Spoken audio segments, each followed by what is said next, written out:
So when you hear the phrase the great replacement, what you are really hearing is not a warning about the world. You are hearing a story about how change feels.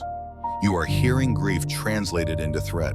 You are hearing loss of centrality mistaken for loss of worth.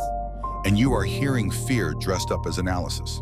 No one on the other side is meeting in rooms to plan your disappearance. No one is coordinating your erasure.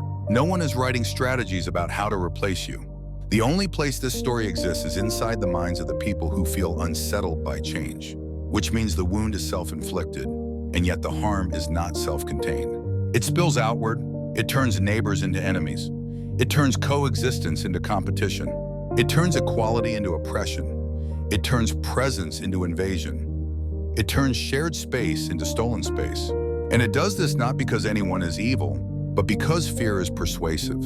Fear is simple. Fear gives answers when reality gives complexity. So the question is not, who is replacing me?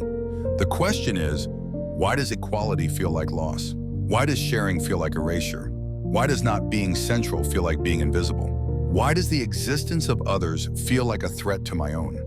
What does it say about us if our sense of self requires someone else to be beneath us? What does it say about our identity if it cannot survive a world where no one is automatically above anyone else?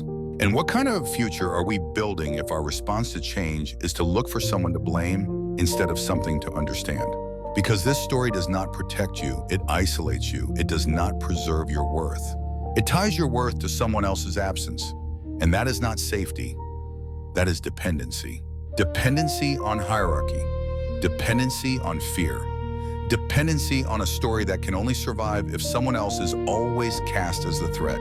You deserve a stronger identity than that, one that does not require enemies to exist, one that does not need others to shrink so you can feel large, one that can survive a world where no one is centered by default and everyone is seen on purpose. That world is not your disappearance. It is your arrival into something wider. And the sooner we stop mistaking equality for loss, the sooner we can stop hurting each other over a future that isn't attacking us. It's inviting us.